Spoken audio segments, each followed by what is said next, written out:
Bonjour et bienvenue dans cette vidéo que j'ai intitulée Le retour au judaïsme est-il chrétien? Alors je voudrais évoquer deux points avec vous. C'est de faire la différence entre plusieurs concepts, plusieurs appellations. Dans la parole de Dieu, on peut parler parfois des Hébreux et parfois des Israélites. Paul dira à un moment donné: ne sont-ils pas hébreux? Ne sont-ils pas israélites? Et Paul dira: ne sont-ils pas hébreux, moi aussi? Ne sont-ils pas israélites, moi aussi? Et Paul dira aussi qu'il est de la tribu de Benjamin. Alors qu'est-ce que ça veut dire? Pourquoi je vous dis ça en introduction? C'est pour dire qu'il y a plusieurs groupes, même au sein ce qu'on appelle du judaïsme en fait. Il y a plusieurs tendances. Il y a à la fois d'un côté les Hébreux, il y a à la fois aussi ce qu'on appelle les Israélites. Après, bon, il y a au sein du judaïsme, il y a plusieurs tendances, il y a plusieurs groupes, il y a des sectes, il y a ceux qui obéissent aux commandements, il y a ceux qui ajoutent des traditions. Donc, comme pour le christianisme aussi, il y a plusieurs dénominations. Donc c'est le cas aussi pour le judaïsme. Mais ce que je voudrais vous partager, au cas où vous ne le sauriez pas, c'est que pour comprendre les Hébreux, faire la différence entre Hébreux et Israélites, pour commencer, c'est que les Hébreux, c'est plus spécifiquement, ceux qui sont de la famille d'Abraham. Dans les Hébreux, c'est ceux qui sont de la famille d'Abraham, ou proches d'Abraham. Et les Israélites, c'est plutôt ceux qui font partie des 12 tribus d'Israël. Et aussi, ça correspond aussi à ceux qui sont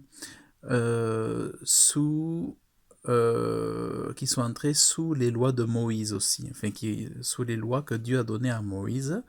Et du coup, les Israélites sont à associer plus directement au judaïsme, alors que les Hébreux sont associés à la foi, à la justice par la foi,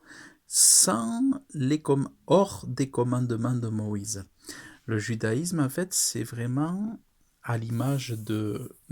Non, je veux dire l'hébreu, c'est à l'image de Abraham, qui marchait sans les ordonnances de la loi, mais qui marchait par la foi. Et c'est la foi qui lui était imputée à justice. Donc, en gros, Abraham était de la promesse, et il a engendré de lui les fils de la promesse, et les autres ont marché un peu dans la servitude. La servitude, et sous la loi, et tout ça, et tout ça. Alors, en fait, je vais vous lire ici. Alors, où c'est que c'est? Alors, je voulais vous partager le fait que est-ce que les chrétiens devraient retourner au judaïsme? Donc là, on parle spécifiquement aux lois de Moïse. Et est-ce qu'on devrait se faire circoncire? Est-ce qu'on devrait observer les fêtes? Enfin, toutes les fêtes de l'Éternel, comme il est marqué dans l'enseignement, selon les commandements que Dieu a donnés à Moïse. Et regardez ce que dit l'apôtre Paul à l'attention des chrétiens. À l'attention des chrétiens, parce que la Bible est faite non pas pour être une continuité du judaïsme, la Bible est faite pour amener les gens à être au bénéfice du salut en Jésus-Christ, par la foi.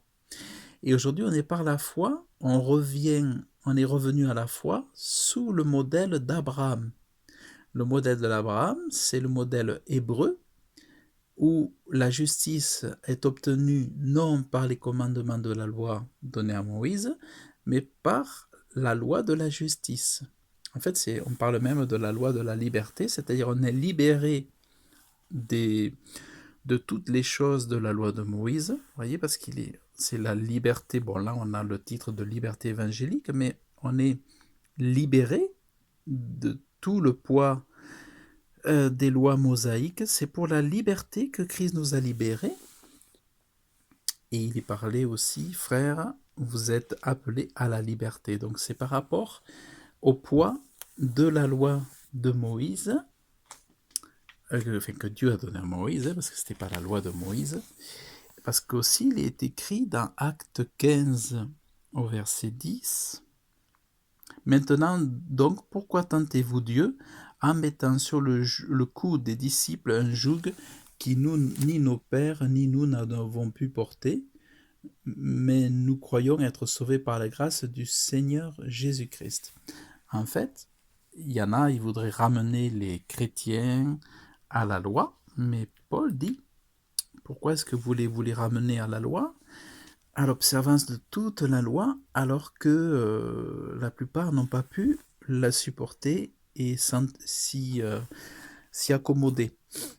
Alors en fait, l'apôtre Paul dit, mais maintenant, après avoir connu Dieu et surtout après avoir été connu de Dieu, comment retournez-vous à ces faibles et pauvres principes élémentaires auxquels vous voulez à nouveau vous asservir? Et là, il parle spécifiquement, par exemple, des jours de fête. Alors, il est dit, vous observez les jours, les mois, les temps et les années. Voilà. Et je crains d'avoir inutilement pris de la peine pour vous. Donc, il leur dit, on est là pour vous libérer de ces choses qui sont lourdes, et l'évangile de Jésus-Christ est là pour vous donner la liberté. Vous voyez? Mais pourquoi est-ce que vous voulez revenir à ces choses-là? Et en fait, l'apôtre Paul dit, ce n'est pas ça qui est important. Vous voyez, c'est pas ça. Ça, vous devriez pas vous en soucier des jours, des mois, des années. En fait, ça parle de quoi? Ça parle des fêtes. Bon, là, il est parlé de légalisme, mais bon, légalisme, ça veut pas dire grand-chose, en fait. Mais vous observez des jours, des mois, des temps, des années, c'est-à-dire que des gens se remettent à tout vouloir observer le calendrier de Dieu en revenant tout simplement à autrefois dans l'Ancien Testament. Alors on va essayer de regarder un petit peu, parce que dans les lois de Moïse, il y a énormément de choses. Alors, ça ne veut pas dire qu'on abolit, hein. Quand je vous dis ça, ça ne veut pas dire pour autant que tout doit être abandonné, loin de là. Mais ce qui doit être abandonné, ce sont certains principes. Alors, par exemple, il y a des choses qui clairement appartiennent à l'ancienne sacrificature sous la loi de Moïse. Alors, voilà, vous voyez, vous avez ce qu'on appelle les célébrations des fêtes. On entend beaucoup aujourd'hui la célébration des fêtes par les chrétiens dits évangéliques qui se remettent à recélébrer les fêtes, à observer les jours, les années, les mois, les ceci. Vous voyez? Donc, alors il y a tout un tas de choses, faire cuire comme ça, faire ceci, faire cela, la Pâque, le si, les tabernacles, la fête des luttes. Vous voyez, 7 jours. Donc, ils observent, ils sont revenus à tout ça. Tu feras cuire tout. Et en fait, ils sont revenus à ça parce qu'en fait, à un moment donné, malgré leur liberté, les enfants de Dieu se sont laissés reglisser vers les anciennes choses. Vous voyez? Dieu parle, un peu de levain fait lever toute la pâte. C'est-à-dire qu'à force, on finit par glisser du côté des choses qui suffisent et qui sont essentielles à des choses qui ne sont pas utiles. Petit à petit, on finit par glisser et se détourner des choses importantes.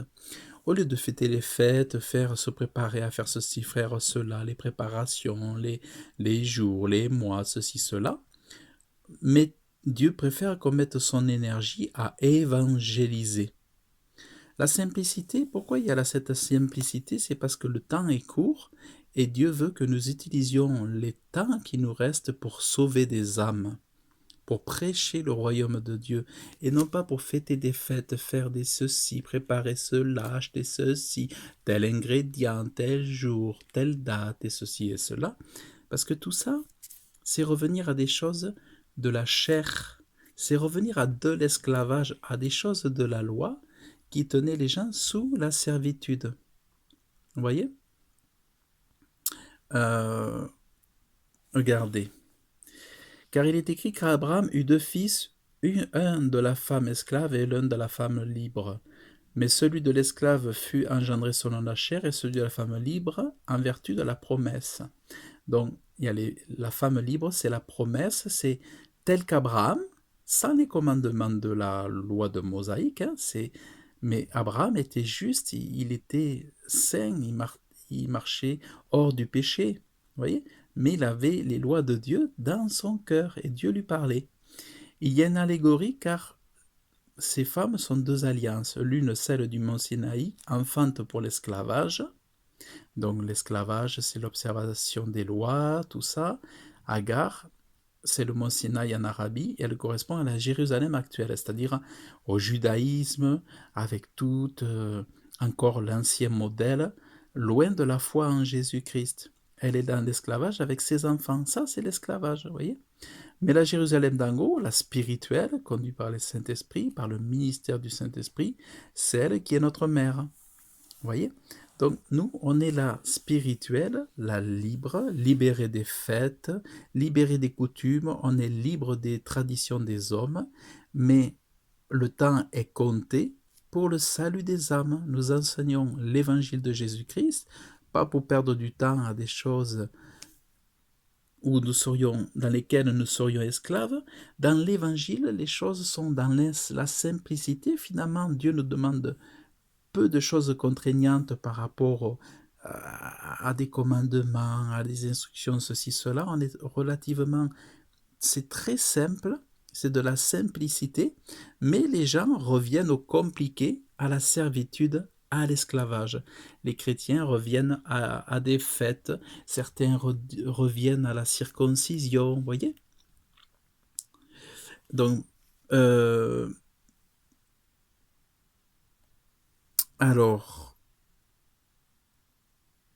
donc voilà ce que dit Paul, c'est pour la liberté que Christ nous a libérés.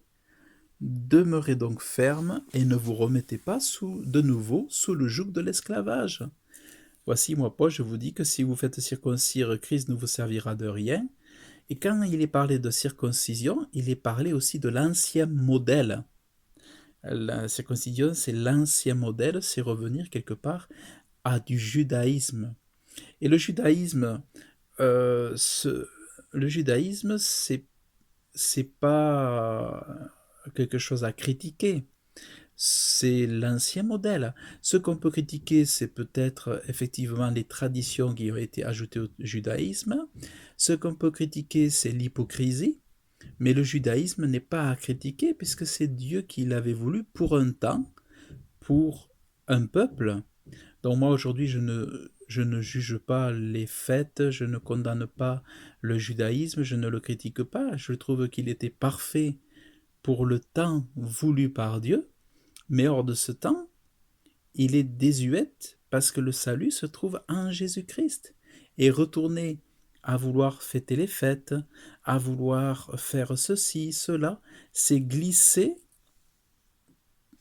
c'est un peu mettre du levain, c'est le levain, là, c'est retourner à la fausse doctrine, c'est-à-dire que la doctrine et sa simplicité ont été abandonnées et petit à petit, on glisse vers les choses anciennes. Vous voyez, c'est ça. Donc, et là, l'apôtre Paul dit, mais la circoncision, tout ça, car en Christ, ce qui a de la valeur, Car je l'atteste encore une fois, tout homme qui se fait circoncire, il est tenu de pratiquer la loi tout entière. Vous êtes séparés de Christ, vous qui cherchez la justification dans la loi. Or, les fêtes, l'observation des fêtes et tout ça, c'est lié à la loi. Maintenant, c'est pas parce que on vous dit d'être dans la liberté qu'il faut pécher pour autant, loin de là. Par exemple, les fils de la promesse ont pour modèle Abraham, pas seulement, bien sûr, mais parce qu'Abraham n'avait pas les lois de Moïse, mais il marchait dans la sainteté, dans l'humilité et dans l'obéissance, en liberté. Il donnait même sa dîme en liberté, conduit par le Saint-Esprit. Et c'est à cela que Jésus-Christ nous a ramenés, telle l'alliance qu'il avait dit à Abraham qu'il ferait avec toutes les nations. Donc, vous voyez, frères, vous avez été à la liberté, seulement ne faites pas de cette liberté un prétexte pour vivre selon la chair, mais par amour, soyez serviteurs les uns des autres. Voilà.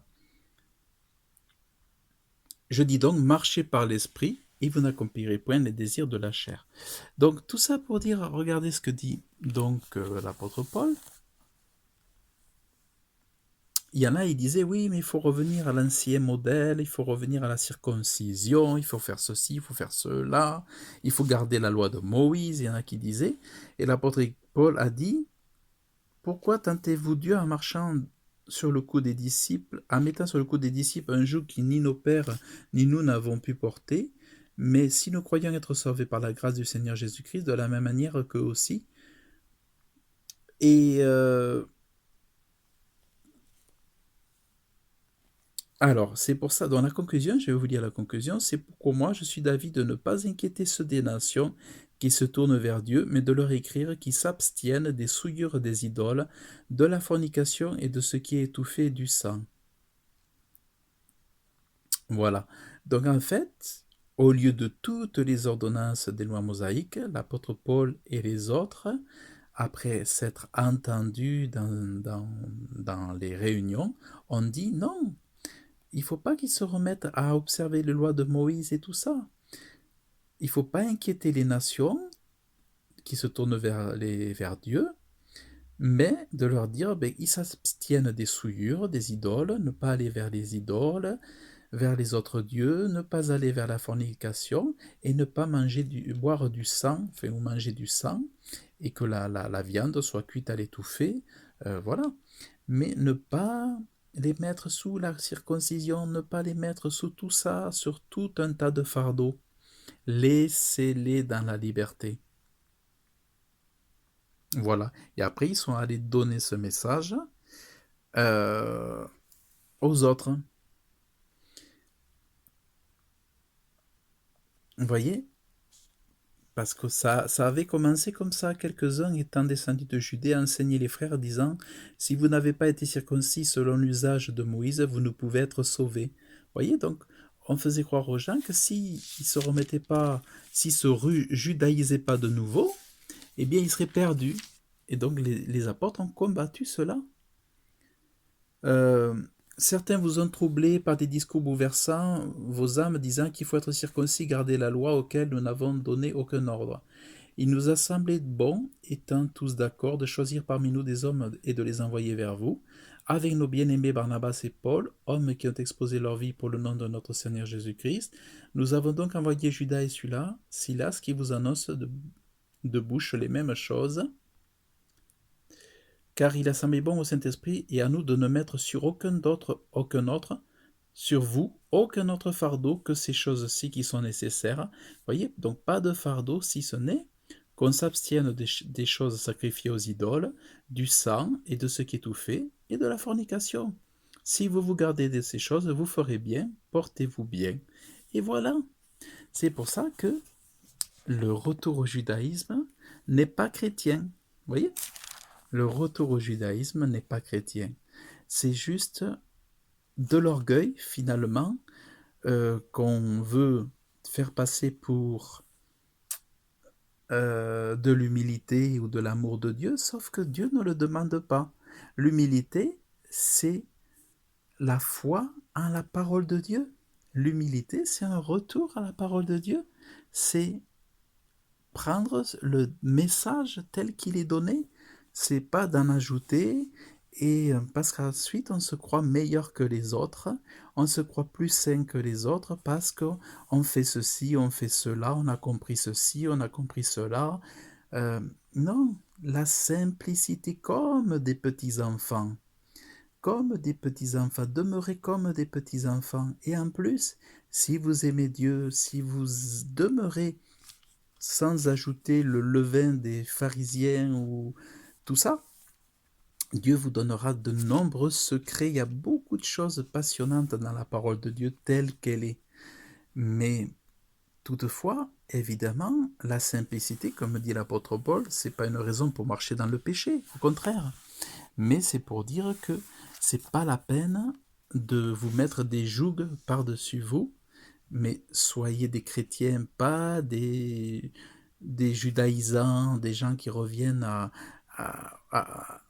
aux juifs, tout ça, qui pensent qu'à ça, qui pensent qu'à l'étoile de David, qui pensent qu'à Israël. Aimez Israël, priez pour eux, bénissez-les, aimez Jérusalem, mais soyez des chrétiens, soyez pas cherchez pas à être des juifs, soyez heureux de ce que vous soyez des nations, sauvés par grâce, mais ce n'est pas en étant judaïsant, c'est par grâce, par le sang de Jésus-Christ. Voyez? Donc c'est vrai que le salut vient des Juifs, par Jésus-Christ, notre Seigneur, notre Sauveur, mais tel que vous êtes, aimez-le tel que vous êtes, de la nation que vous êtes, et puis, priez pour votre nation, aimez votre nation, et demeurez dans la simplicité, tel qu'Abraham, marchez par la foi, aimez Dieu, servez-le, et ne perdez pas votre temps avec des choses inutiles, mais que le temps que vous avez utilisez-le pour sauver des âmes, pour faire de l'évangélisation, toucher les cœurs et en arracher plusieurs du feu, parce que les temps sont courts et beaucoup de gens encore ne connaissent pas Dieu et ils ont besoin de nous pour être réconciliés avec Dieu. Donc voilà, soyez simples, sinon les gens n'y comprendront plus rien et les gens vont être dégoûtés, ils vont dire mais c'est quoi tout ça, c'est quoi tous ces trucs là que tu me dis? Soyez simples comme des petits enfants. Ne compliquez pas le message. Ne rendez pas le message complexe.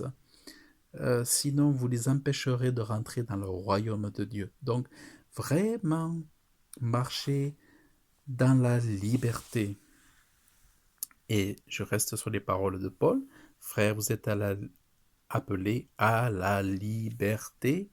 Et si vous marchez par l'esprit, eh bien Dieu vous montrera ce qui est utile. Vous n'accomplirez pas les désirs de la chair parce que finalement, retourner à ces choses, c'est revenir à la chair. Voyez, c'est revenir à la chair. Voilà. Allez, donc je vous dis merci d'avoir écouté cette vidéo. Et non, en effet, le retour au judaïsme n'est pas chrétien, bibliquement. Dieu ne le demande pas. Dieu demande d'être chrétien, c'est-à-dire d'être disciple de Jésus-Christ, et non pas disciple de l'ancien modèle. Voilà, donc écoutez, que Dieu vous bénisse. Merci d'avoir suivi cette vidéo. Je vous dis à très bientôt. Que Dieu vous garde. Et alors ça, vous pouvez le lire dans Galates, les extraits. J'étais dans Galates 4 et Galates 5. Voilà, vous pouvez lire les deux chapitres. Voilà, donc je vous dis à très bientôt. Que Dieu vous bénisse abondamment. Dans le nom de Jésus-Christ. Amen. Bonne journée. Bye bye.